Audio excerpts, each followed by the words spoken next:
सारा प्रणाम, स्वागत है आप सभी का सहारा समय पर। और बड़ी बहस का ये वक्त है और बड़ी बहस में आज हम चर्चा करने जा रहे हैं विपक्ष का नेतृत्व करेगी कांग्रेस, क्योंकि 2024 के लोकसभा चुनाव से 2 साल पहले ही विपक्ष में प्रधानमंत्री के पद को लेकर रसाकशी शुरू हो गई है। विपक्ष एकजुट होकर पीएम नरेंद्र मोदी का मुकाबला करेगा या फिर 2019 की तरह ही बिखरा होगा, ये सबसे बड़ा सवाल बना हुआ है। हाल ही में एनडीए छोड़कर आरजेडी के साथ मिलकर बिहार में सरकार बनाने वाले मुख्यमंत्री नीतीश कुमार ने विपक्ष को एकजुट करने की मुहिम शुरू कर दी है। 5 सितंबर से 3 दिन दिल्ली में नीतीश कुमार रहेंगे और विपक्ष के सभी बड़े नेताओं के साथ मुलाकात करेंगे, विपक्षी एकता के लिए उन्हें तैयार करेंगे। अब कितना वो सफल हो पाएंगे इसका जवाब भविष्य के गर्त में है, लेकिन 4 सितंबर को रामलीला मैदान से राहुल गांधी ने केंद्र सरकार के खिलाफ हुंकार भरकर यह जता दिया कि राष्ट्रीय स्तर पर कांग्रेस ही बीजेपी को चुनौती दे सकती है और बीजेपी विरोधी पार्टियों को कांग्रेस के नेतृत्व में उसकी छतरी के नीचे आ जाना चाहिए। उधर आम आदमी पार्टी ने तो बाकायदा ऐलान कर दिया है कि 2024 का चुनाव मोदी बनाम केजरीवाल होगा। साथ ही कई ऐसी पार्टियां हैं जो अपने प्रदेश में कांग्रेस के खिलाफ चुनाव लड़ती हैं। अगर वे राष्ट्रीय स्तर पर कांग्रेस के साथ गठबंधन करती हैं तो उन्हें इसका नुकसान उठाना पड़ सकता है। तो ऐसे में सवाल है कि क्या कांग्रेस के बिना बीजेपी का विकल्प संभव है? तीसरे मोर्चे की कितनी संभावना है और नीतीश की यह कोशिश कितना रंग ला सकती है? आज बड़ी बहस में चर्चा इसी पर हम करने जा रहे हैं अपने मेहमानों के साथ। तो आज हमारे साथ एक बेहतरीन पैनल है। इस पर चर्चा करने के लिए विपक्ष का नेतृत्व करेगी क्या कांग्रेस? हमारे साथ बीजेपी के प्रवक्ता कैप्टन आई सिंह जुड़े हुए हैं। बहुत बहुत स्वागत है सर आपका। चंद्रमोहन शर्मा जी कांग्रेस के वरिष्ठ नेता हमारे साथ इस चर्चा में जुड़ रहे हैं। अनिल गर्ग जी राजनीतिक विश्लेषक हमारे साथ इस चर्चा में हैं। और हमारे साथ हमारे वरिष्ठ सहयोगी वरिष्ठ पत्रकार भोगेंद्र पाठक जी भी इस चर्चा में हैं। बहुत बहुत स्वागत है आप सभी का। और पटना से हमारे साथ इस चर्चा में जुड़ेंगे, हम कोशिश करेंगे जनता दल यूनाइटेड के प्रवक्ता राजीव रंजन से भी संपर्क करने की और उनसे भी इस पर चर्चा करने के लिए। लेकिन पहले चर्चा इसी की। सवाल यह है कि क्या विपक्ष का नेतृत्व कांग्रेस करने की स्थिति में है? और इसीलिए इस चर्चा की शुरुआत चंद्रमोहन जी आपसे ही। क्या तैयार है कांग्रेस? कांग्रेस ये हैसियत रखती है विपक्ष का नेतृत्व 2024 के लिए करने की? देखिए, कांग्रेस एक नेतृत्व लेके भारत जोड़ो यात्रा की तरफ अग्रसर होने जा रही है और वो राहुल गांधी जी के नेतृत्व के अंदर भारत जोड़ो यात्रा करने जा रही है। विपक्ष की भूमिका कांग्रेस निरंतर पिछले 8 वर्षों से भाजपा सरकार और मोदी सरकार के ऊपर में निडरता और निर्भीक होकर राहुल गांधी जी निरंतर निभाते रहे। और राहुल गांधी जी ने उन सब वक्तव्यों को, जो वक्तव्य देश की जनता और जनमानस से जुड़े हैं, उन सब वक्तव्यों को देश की जनता के सामने रखा। और ये ओंकार जो रैली कल हुई दिल्ली के अंदर, वो एक ऐतिहासिक रैली थी जो इस अंकुश और अहंकारी नीतियों पर ठहरी हुई सरकार की नींव हिला गई। क्योंकि मुद्दे वहीं खड़े रहे और मुद्दे वो 2014 में जो सरकारों के प्रवर्तन करके सरकार प्रवर्तित होकर आए, आज 2022 के मुहाने पर आने के बाद, 24 के दरवाजे पर खड़े होने के बाद उनका हल ना मिलना, ये जन आक्रोश था। और दिल्ली की सड़कों के ऊपर भारी जो जन समूह कांग्रेस और विपक्ष के रूप में जो जनता बाहर आई, वो आवाज बन के बाहर आई कि इस सरकार की नीतियों से वो संतुष्ट नहीं है और इस नीतियों के अगेंस्ट में वो कांग्रेस के साथ है। भारत जोड़ो की यात्रा कांग्रेस के साथ है, लेकिन क्या कांग्रेस विपक्ष का नेतृत्व करने जा रही है? सवाल ये। कांग्रेस विपक्ष का नेतृत्व करे ये भविष्य तय करेगा। तो फिर कैसे चुनौती दे पाएगी? अपने आप में सक्षमता के साथ पूरे हिंदुस्तान के अंदर सभी सीटों को लड़ने के लिए सक्षम है। नरेंद्र मोदी को चुनौती देने के लिए सक्षम है या नहीं? सेकंड नंबर पे आप तो सारी सीटों पर, आप सारी सीटों पर लड़ने के लिए सक्षम हैं चंद्रमोहन जी, लेकिन अकेले लड़कर क्या नरेंद्र मोदी को चुनौती देने की स्थिति में है या विपक्ष एक हो जाएगा तभी ये चुनौती मजबूती के साथ दिया जा सकता है? आनंद जी, खुले दिल के साथ हमारी पार्टी में विपक्ष की भूमिका के साथ अगर हमारे साथ कोई आना चाहेगा, खुले दिल से उसका स्वागत है। नीतियों पे बैठकर एक मंच पर एक नीतियां बनाई जाएंगी, स्वागत है उसका। लेकिन ये पहल हमने जो करी है, उस पहल का स्वागत आगे फ्यूचर के अंदर जो और पार्टियां हैं वो देंगी, हम उनका स्वागत करेंगे। क्या राहुल गांधी ने कल रामलीला मैदान से जो बातें कही और एक तरह से एक संदेश देने की कोशिश राहुल गांधी ने की विपक्ष को कि कांग्रेस के छतरी के नीचे आप आइए, तभी आप चुनौती दे सकते हैं राष्ट्रीय स्तर पर। क्या उसकी छतरी के नीचे विपक्ष के सभी दल आने की स्थिति में है? आपका क्या आकलन है? देखिए, कांग्रेस का जहाँ तक सवाल है, उसने जो कहा है या जो अभी वो कर रही है, वो जो विपक्ष को करना चाहिए वो सब कुछ वैसा कर रही है, इसमें कोई दो राय नहीं है। दूसरी बात, ये बात भी सही है राहुल गांधी जी की, और मैं भी मानता हूं कि भारतीय जनता पार्टी के साथ अगर कोई राष्ट्रीय दूसरी पार्टी है जो इस समय विपक्ष में है, वो कांग्रेस है। कांग्रेस के ही सभी राज्यों में कार्यकर्ता हैं। जहां तक क्षेत्रीय पार्टी का सवाल है, वो अपने अपने स्टेट में तो बहुत ताकतवर हैं, लेकिन अपने स्टेट से बाहर उनका कोई वजूद नहीं। तो आप मुझे बताइए कि अपने स्टेट की सारी अगर वो सीटें जीत भी लें तो वो अकेली पार्टी क्या नेतृत्व दे सकती है? अभी मैं पिछली बार भी 2019 में जब देख रहा था, जब अलायंस की बात चल रही थी, कांग्रेस पार्टी को आखिर लोग कितनी वोट टिकटें दे रहे थे? वो कुल मिला के वो 40-50 के आसपास उनको सीटें दे रहे थे, टोटल 542 में से। उससे ज़्यादा तो उन्होंने जीती है, 44-45 सीटें जीती है। तो कांग्रेस कैसे स्वीकार कर सकती है? दूसरा बात, सबसे बड़ा जो आपने अपनी रिपोर्ट में बताया कि कांग्रेस रीजनल पार्टीज के खिलाफ राज्यों में असेंबली के चुनाव लड़ते आई है। अब वो लगातार राज्यों में उनके खिलाफ खड़ी होती है, तो बहुत मुश्किल होता है उन राज्यों को जो अभी वहां पे जीत गए चुके हैं, जो क्षेत्रीय पार्टियां, वो कांग्रेस को राष्ट्रीय स्तर पर अपना नेतृत्व मान लें। लेकिन ये एक कड़वी सच्चाई है, अगर बिखरा विपक्ष रहेगा, अगर आपस में पीएम के दावेदार 10 नहीं 20 रहेंगे, तो फिर नरेंद्र मोदी को चुनौती देना तो बहुत दूर की बात है। ये एक तरह से ओपन गोल है, तो इसको कोई कुछ इसका कुछ होने वाला नहीं है। ये मैं राहुल गांधी की इस बात का समर्थन जरूर करता हूं। अगर कोई नेतृत्व कर सकता है विपक्ष का, तो फिलहाल कांग्रेस ही नजर आती है। लेकिन ये दूर की कौड़ी लगती है, क्योंकि कांग्रेस को कोई अपना लीडर मानने को फिलहाल राजी नहीं है, अपने अपने पार्टी के हित के नाते, जो अपने राज्यों के हित हैं उसके नाते। इसलिए मुझे लग रहा है ना तो ये एकता होगी, और ऐसे ही बातों बातों में टाइम निकल जाएगा। अभी आप केजरीवाल वर्सेस मोदी की बात की, मैंने पिछली मीटिंग में भी कहा था, पिछली बार जब यहाँ बहस चल रही थी। आप ये बताइए, केजरीवाल वर्सेस मोदी टीवी के अलावा कहीं और है क्या? मोदी के पास 300 प्लस से ज्यादा सांसद हैं लोकसभा में, और केजरीवाल के पास ढूंढ के बताइए, एक था वो भी गया।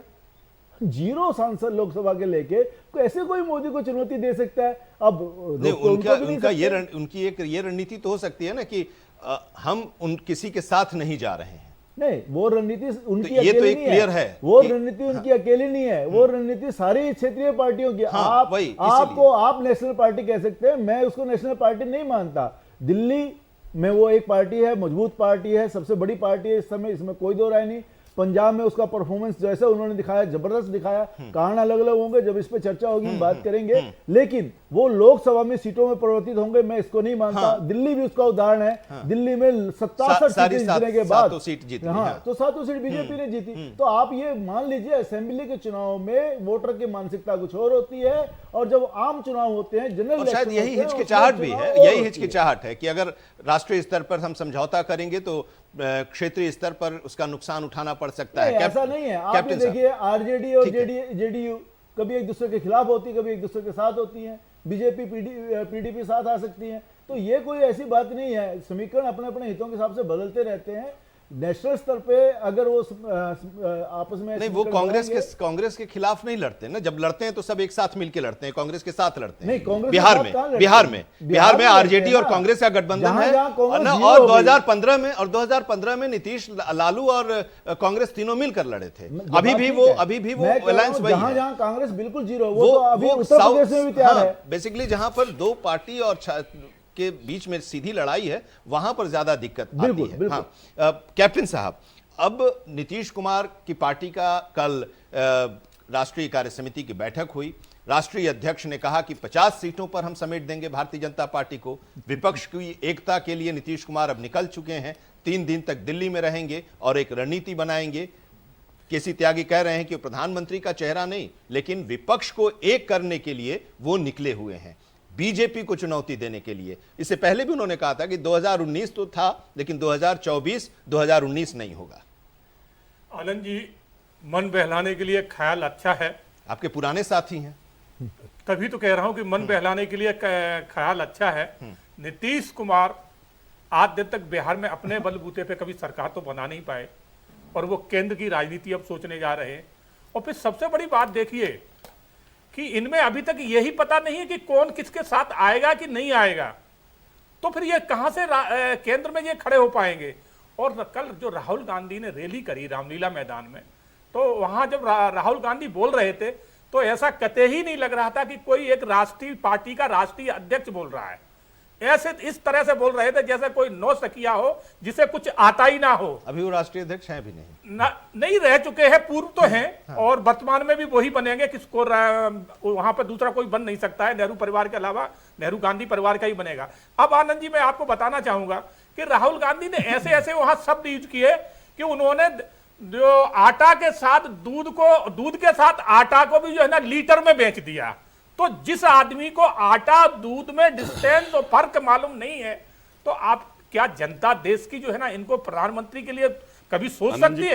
कभी नहीं, कभी नहीं सोच सकती। और एक तरफ लीटर को थर्मालीटर बोलते हैं। और एक तरफ आप देखिए कि एक तरफ राहुल गांधी रामलीला मैदान में रैली कर रहे थे, दूसरे तरफ इनके बहुत बड़े पुराने नेता जम्मू कश्मीर में कर रहे थे, जिनके साथ पूरी उधर की कांग्रेस उनके साथ खड़ी थी, कंधे से कंधा मिला के।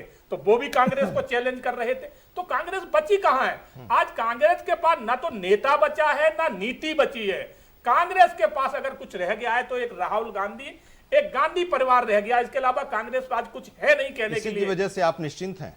नहीं, निश्चित तो हम कभी भी किसी चीज को हल्के में नहीं लेते हैं। हम जो है ना अपनी नीतियों के साथ कभी समझौता नहीं करते। मतलब मजबूती से आप राहुल को ले रहे हैं? कोई, हम तो कभी शुरू से लेके, हम तो एक छोटा भी चुनाव लड़ते हैं तो पूरी मजबूती से लड़ते हैं, चाहे भले ही वो निगम का चुनाव हो और फिर केंद्र की चुनाव का तो बड़ी बात ही बहुत अलग है। तो हम कभी किसी को हल्के में नहीं लेते और कभी अपनी नीतियों से समझौता नहीं करते। हम जब भी चुनाव लड़ेंगे और आगे भी लड़ते रहे, हम राष्ट्रवाद को और विकास के मार्ग को, इनको लेके हम चुनाव लड़ते हैं और फिर इसी पे लड़ेंगे। मगर कांग्रेस के पास, अन्य पार्टियों के पास ये चीज नहीं है।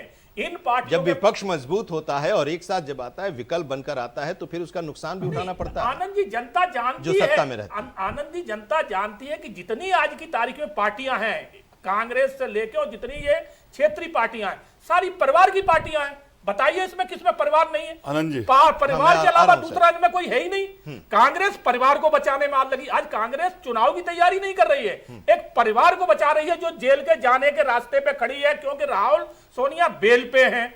जो हेरन घोटाले में इनके ऊपर 5,000 करोड़ की प्रॉपर्टी जिस तरह हथियाई है, उसमें ये पक्का जेल में जाएंगे। तो उसको बचाने के लिए जो कहीं ईडी का दरवाजा घेरते हैं जाके, कहीं जो है ना रामलीला मैदान का दरवाजा घेरते हैं। तो ये अपने आप को बचा रहे हैं, राजनीति नहीं कर रहे। आनंद जी, मेरे भाजपा के मित्र को धन्यवाद देता हूं कि कम से कम उन्होंने ये तो कहा कि कांग्रेस अपने परिवार को बचा रही है।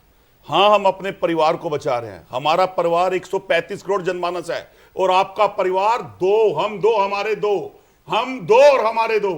मेरे नेता का परिवार 135 करोड़। मेरे नेता ने हुंकार बड़ी आटे की, तेल की, चावल की, पेट्रोल की, बढ़ती महंगाई की, बेरोजगारी की, और आपके नेता के मुंह में दही जम गई। उसने आज तक इसकी हुंकार नहीं पड़ी। अरे नहीं चाहिए, हमें नहीं चाहिए वो अच्छा दिन जिसके अंदर हमें वो अच्छे दिन चाहिए मेरे देश का युवा नौकरी मांगे उसे नौकरी मिले, मैं कह सकता हूं डबल इनकम मांगे उसे डबल इनकम मिले। हम जो हमारे के अंदर जो बुनकर व्यापारियों की इनकम करी, उसका जवाब भाजपा को देना होगा। हमारा परिवार है हिंदुस्तान, हमारे अपने परिवार के रहते हैं, इसलिए हम भारत जोता करते हैं। आपकी तरह हम 2 हमारे 2 के लिए लड़ते। और लास्ट में जिन बातों को आपने कहा, तो हमारे देश के माननीय प्रधानमंत्री कई बार कबीर को, शंकराचार्य को भी एक ही जन्म और एक ही धरती पर खड़े कर गए थे। जो टंग थी, सभ्यता के नाते से उछाला नहीं गया था। इसको, ये मुद्दों को ध्यान दिया जाना चाहिए। और आपने राहुल गांधी कहते कहते देश के अंदर 8 साल के अंदर हर चीज को बेच दिया, गिरा दिया, लेकिन देश के जनमानस की आवाज आपने नहीं उठाई। 2014 से पहले नरेंद्र मोदी जी के अगर आप भाषण को सुन लोगे तो आते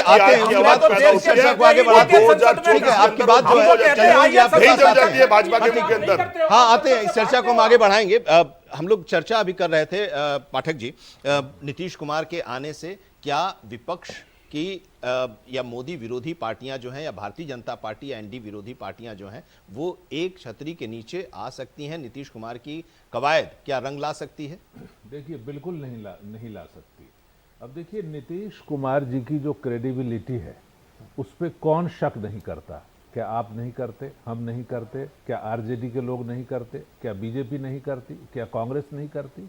जिस तरह से 180 डिग्री की पलटी वो मारते हैं और बार बार देखिए 2010 में फिर भी तो स्वीकार करते हैं। नहीं नहीं 2010 ये मानते हुए जानते हुए भी स्वीकार करती बीजेपी भी और आरजेडी और कांग्रेस भी। यही तो बता रहा हूं कि 2010 तक उन्होंने अच्छा काम किया था, बिहार में अच्छी शुरुआत हुई थी, लेकिन प्रधानमंत्री बनने का जो कीड़ा ने काट लिया उनको, ये जो आकांक्षा आ गई उनके मन में, है ना, तो फिर देखे उसके बाद क्या हुआ। 6 बार सरकार का परिवर्तन हो गया, मुख्यमंत्री वही हैं, बिहार का विकास रुक गया और फिर वो खुद जंगल राज की पुष्टि करने आ गए।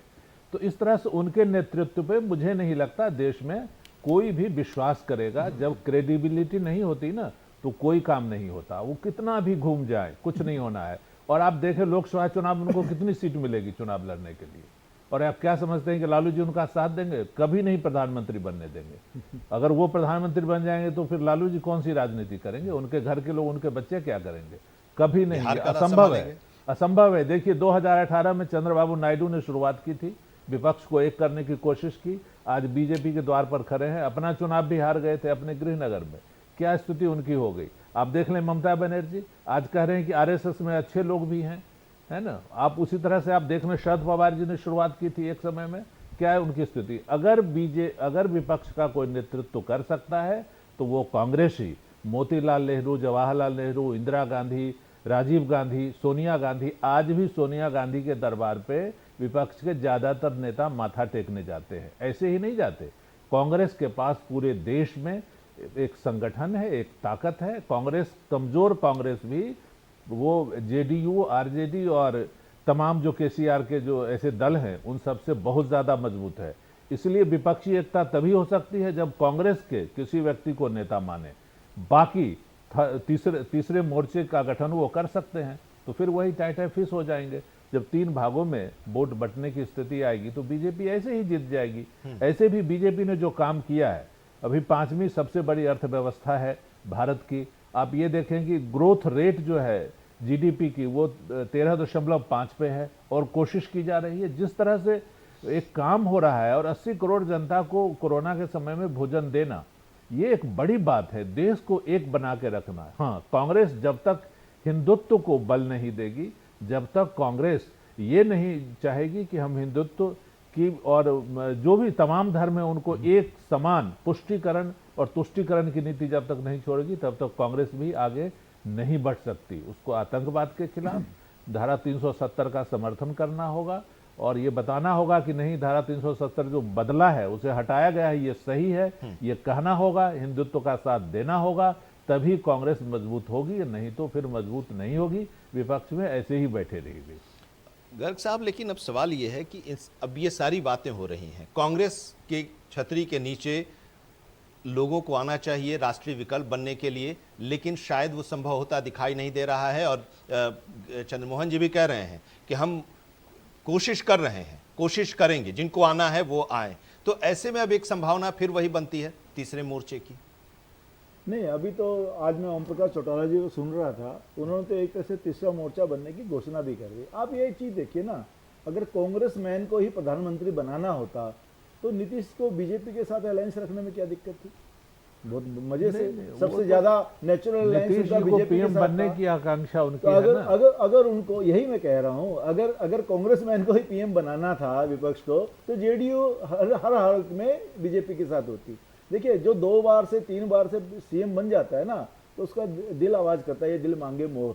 उसको लगता है अब सीएम में वो मजा नहीं, अब मैं पीएम भी बन सकता हूँ, चाहे वो ममता हो, चाहे वो अरविंद केजरीवाल हो, चाहे वो नीतीश जी हो। ऐसे अनेकों उदाहरण हैं, लेकिन उनको ये बात समझ में नहीं आती। उनके ही राज्य में जहां पे वो लगातार सीएम बन रहे हैं, जब जनरल इलेक्शन होता है तो पैटर्न बदलता है वोट का। मैं आपको उदाहरण देता हूं, इससे पहले 2019 में 2 बड़ी मजबूत पार्टियां एसपी और बीएसपी, जिसको कहा जाता था कि बीजेपी के अलावा किसी का अगर वोट बैंक है तो एसपी और बीएसपी का है, दोनों मिलकर लड़े। क्या नतीजा हुआ? क्या भाजपा को हरा पाए? नहीं हरा पाए। पश्चिम बंगाल में करीबन सारी पार्टियां भारतीय जनता पार्टी के खिलाफ लड़ी थी, हरा पाए। लेकिन एक चीज और है ना कि वो एक चेहरा हो, सहमति बने एक चेहरे पर, वो सहमति बनती नहीं दिखाई दे रही। अब देखिए केसीआर गए पटना, वो पूरे तामझाम के साथ कार्यक्रम का आयोजन हुआ, लेकिन एक बार भी नीतीश के नाम पर सवाल पूछा गया, लेकिन सवाल का जवाब वो टालते गए। अभी केसीआर तो हम बैठेंगे, बात करेंगे। अभी केसीआर तो तेलंगाना में भी अपनी स्थिति से जूझते नजर आएंगे। इस बार का आप चुनाव देख लीजिए, भारतीय जनता पार्टी मुझे ऐसा लग रहा है वो बहुत कुछ अच्छा करने वाली है, जहां तक मेरी जानकारी है। मेरा ये कहना है जो रीजनल पार्टी है वो असेंबली के जो इलेक्शन नीतीश में- ने एक कवायद शुरू की है, जी तो उसमें क्या वो रंग लाती दिखाई देगी? आने वाले समय में कुछ सफल होते दिखाई नहीं, देंगे नहीं, या वो कुछ नहीं, तीसरे कुछ मोर्चे नहीं, की तरफ जा कुछ रहा है? नहीं, तीसरा मोर्चा का गठन हो भी जाएगा। वो इसलिए भी हो सकता है तीसरे मोर्चे का गठन आसानी से, क्योंकि हर आदमी अपने अपनी स्टेट में ज्यादा सीटें ले लेगा और बाकी वाली स्टेट्स वालों को अपना समर्थन दे देगा। जिन स्टेट में वो दूसरे को समर्थन देगा उसमें उनका खुद का कोई वैल्यू ही नहीं, खुद का कोई वोट ही नहीं, तो उसको समर्थन देने में क्या दिक्कत है? मान लो मैं चौटाले की पार्टी की बात करता हूँ, जेजेपी जो नई पार्टी बनी है टूट के, या एनएलडी, अगर पंजाब में, पंजाब छोड़ो और आगे आप बिहार में चले जाओ, पश्चिम बंगाल चले जाओ और कहेंगे कि हमारा समर्थन है ममता को, हमारा समर्थन नीतीश को, उसका कोई अर्थ है क्या? वो अर्थहीन है। तो अपने अपने क्षेत्र में अपनी अपनी पार्टियों में लड़ेंगे, उसके बाद फिर वही झगड़ा है कि तू बड़ा कि मैं बड़ा। वो कभी नहीं, एक तीसरा मोर्चा का गठन कागजों पे ही होगा, जब भी होगा वो धरातल पे उसकी कोई वैल्यू नहीं।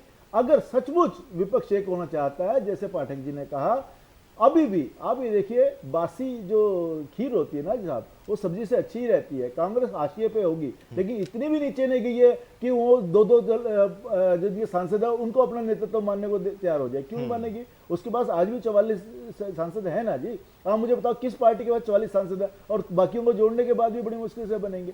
तो ये बड़ा मुश्किल है। अगर आप ये देखें कि नेतृत्व किसको देना, तो सबसे बड़ी पार्टी मान लीजिए आज भी उनमें कांग्रेस है। लेकिन सवाल अब ये है चंद्रमोहन जी कि जिस पार्टी के लिए अध्यक्ष का चुनाव ही चुनौती हो, वो बीजेपी का मुकाबला कैसे करेगी? देखिए, बिल्कुल हमारे यहाँ अध्यक्ष का चुनाव कोई चुनौती नहीं है। एक लोकतांत्रिक प्रक्रिया के अंदर, एक हिंदुस्तान के अंदर एक कांग्रेस ऐसी पार्टी है जिसका चुनाव होता है और चुनाव होकर अध्यक्ष चुना जाता है। मगर चुनाव बोलने दीजिए आप, आपका टर्म हो तब बोलिए। आप सिर्फ गांधी परिवार पे ही बोल सकते हैं, बाकी नॉलेज नहीं है। बोलने दीजिए। अब सुन लीजिए, मैं आपको बता रहा हूँ, फर्क बता देता हूँ।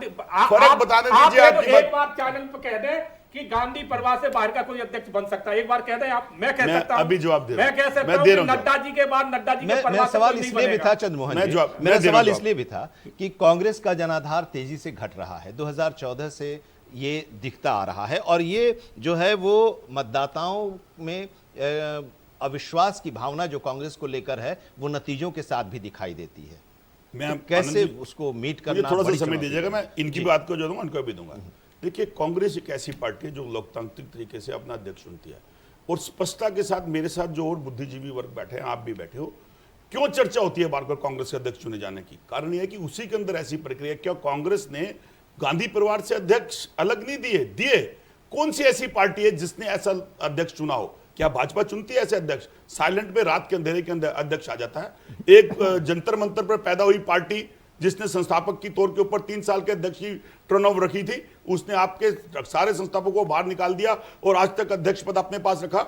जेडीयू, किस पार्टी का नाम लूं मैं आप? लेकिन कब बात किसकी होती है? बात सिर्फ कांग्रेस की इसलिए होती है कि कांग्रेस एक ऐसी पार्टी है जो लोकतांत्रिक तरीके से अध्यक्ष देती है। और मेरे मित्र नेहरू परिवार का कहते हैं, अरे आप चिराग लीजिए, सुन लीजिए, अभी मैं आपका जवाब दे देता हूं। आपका जवाब नहीं, आपका जवाब देने दीजिए। आप जवाब का जवाब जल्दी से। चिराग ले लीजिए और भाजपा के नीचे से ऊपर तक ढूंढ लीजिए। मेरे नेहरू परिवार और गांधी परिवार जैसा कोई नेता आपके पास हो तो मैं मान जाऊंगा, क्योंकि जो लोग आज तिरंगे की हिफाजत कर रहे हैं वो लोग कल तिरंगे का अपमान करते थे। जो लोग आज तिरंगे को अपना कह रहे हैं, लेकिन कल सवाल वो लोग ये है, तिरंगे को मेरा सवाल नहीं थे। वो जो लोग आज नहीं, चंद्रमोहन जी, चंद्रमोहन जी, देश के स्वतंत्रता सेनानियों के खिलाफ चंद्रमोहन जी, चंद्रमोहन जी, किस बात का? एक मिनट, कैप्टन साहब, चंद्रमोहन जी, क्या क्या के सत्ता हासिल करी? चंद्रमोहन जी, राहुल गांधी के नाम से सत्ता से लोग जनता उठा एक मिनट, कैप्टन साहब एक मिनट, कैप्टन साहब एक मिनट। चंद्रमोहन जी, मेरा सवाल इसलिए था कि विपक्ष को एकजुट किए बिना मोदी को या भारतीय जनता पार्टी को या आज की एनडीए को चुनौती देना मुश्किल है, ये आप भी मानते हैं। राहुल गांधी भी ये बात कह रहे थे, कल उन्होंने कहा भी। तो ये कैसे होगा? क्या वो जब तक होगा नहीं, और कांग्रेस खुलकर क्यों नहीं कहती कि हमारे नेतृत्व में आओ और हम लोग मिलकर एक चुनाव की प्रक्रिया तैयार करें? अनंत जी, बिल्कुल कांग्रेस का नेतृत्व, कांग्रेस पार्टी का खुला अभिवादन है कि कोई भी दल, कोई भी पार्टी अगर साथ आकर एक मोर्चा और एक नीति बनाकर देश के लिए, देश की सरकार के खिलाफ लड़ना चाहते हैं, कांग्रेस उनको पूरा नीतीश पर समर्थन भरोसा है? भरोसा सब पे है, लेकिन नीतीश उसके लिए टेबल पे बैठना पड़ेगा, अपनी ईगो छोड़नी पड़ेगी। देश हित के अंदर भारत जोड़ो यात्रा जो कांग्रेस की अब चालू हो रही है, जिसकी अध्यक्षता राहुल गांधी जी कर रहे हैं, वो भारत जोड़ो यात्रा इसी बात को प्रमाणित है कि भारत जोड़ने के लिए हर क्षेत्रीय पार्टी को योगदान देना चाहिए। आप लोग ये और चाहते हर हैं कि क्षेत्रीय विपक्ष पार्टी एकता न भारत हो, जोड़ने के विपक्ष लिए कमजोर हो, हर और क्षेत्रीय विपक्ष पार्टी अगर कांग्रेस कमजोर मिलकर होगा भारत जोड़े। हम तो ये चाहते हैं कि आपको ये फायदा एक तो होगा। हम मगर हो नहीं पाएंगे, क्योंकि इनमें सब प्रधानमंत्री के दावेदार हैं। कौन एक ऐसा बता देगा जो नीतीश जी आपके अपने पास आप को कौन है बता- प्रधानमंत्री का दावेदार? हमारे पास तो सारे ही नेता। कौन है आपके पास प्रधानमंत्री का दावेदार? एक नहीं, हमारे पास तो नीचे से आपके सब- पास कौन है? एक नाम बता दीजिए। हमारे पास तो अभी तो हमारे पास एक नाम बता दीजिए। देखिए, एक नाम नहीं है अरे इनके हमारे पास। अभी तो जो नरेंद्र बने मोदी हैं जी वो है। भी दो के कारण बने हमारे हैं। पास अभी मीडिया फिलहाल तो के नरेंद्र कारण मोदी जी जो है, राहुल इसके गांधी जी बाद ने कहा, हमारे सच पास कहा बहुत सारे कि नेता मीडिया हैं। के अब कारण जनता और नहीं नहीं, अब राहुल चंद्रमोहन जी एक चंद्रमोहन जी प्रधानमंत्री का नहीं नहीं, दावेदार नहीं चंद्रमोहन जी आता। मीडिया को मत अरे आप लाइए। बताइए, मैं कितने चंद्रमोहन जी नेता हाँ, गिनाऊं? सारी चीजें मीडिया पर मत हमारे यहाँ छोड़िए। ये जितने आपकी नेता पार्टी, हैं, सब ये काबिलियत आपकी पार्टी, रखते आपकी हैं। पार्टी राहुल गांधी में जनता कौन सी से दूर काबिलियत जा है? रही है, तो उसमें राहुल मीडिया का गांधी क्या? अपनी सीट मीडिया को बचा क्यों रहे लाते हैं। हैं? बिल्कुल राहुल नहीं। गांधी भी छोड़ के मीडिया पर सीट पे ठीकरा फोड़ते हैं। अब आप आप बताइए, बताइए, वो राहुल बोलेंगे, गांधी को वो बोलेंगे अपनी कुछ तो वो दिखाया नहीं अमेठी जाएगा। छोड़ के ये बात तो है ना। सीट पे अब आप जाना बताइए, पड़ा। क्या वोटर को काबिलियत तो है राहुल गांधी के आप अंदर? मीडिया को छोड़िए, वोटर को भी छोड़ दीजिए। पार्टी के जो मौजूदा नेतागण हैं वो लोग ये बात कहते हैं। खुद शशि थरूर ये बात कह रहे हैं कि कांग्रेस एक ऐसे लिफाफे की तरह लगने लगी है जिस पर किसी का पता ही नहीं लिखा है। अब आप कहिए कि मीडिया है। देखिए, मैं अब या तो ये कहिए कि शशि थरूर कांग्रेस के नेता नहीं है। मैं अभी आप देखिए, मीडिया का कहने का ताल्लुकात कुछ मीडिया चैनल ऐसे नहीं, लेकिन कुछ मीडिया चैनल पूरी तरह से प्रो कर रहे हैं और वो हम दो हमारे दो की कैटेगरी के ऊपर खड़े हैं। राहुल वो गांधी ने भी वक्तव्य कल यही शशि शब्द कहा, थरूर जी राहुल वाली बात गांधी ने भी कहने यही की कहा बात है है, कि जो पूरी मीडिया बिकी नेता हुई है। कांग्रेस से निकल के अरे भाई, कांग्रेस में मीडिया प्रेसिडेंट खड़ा चौथा करते स्तंभ हैं, होता है, सच का वो आईना कभी ये दिखाती कहते है। हैं कि जब सत्ता आपको में रहते सच हुए का उसके आईना अगेंस्ट बात देखना करते पसंद हैं, नहीं है। लेकिन जब मीडिया सत्ता जब में आपको रहते हुए आईना आप दिखा कोई रही बात है नहीं कर तो वो पाते, आपको समझ में नहीं आ रहा, उसको तो बात मीडिया आप समझ नहीं बिकी हुई पाते। मीडिया बता रहे। आपके गर्ग साहब। अगर आपके सिंह फेवर साहब, में आप है, डिबेट वो नहीं मीडिया करते सही यार, है। आप डिबेट नहीं करते। गर्ग साहब, देखिए, गर्ग साहब बोलिए।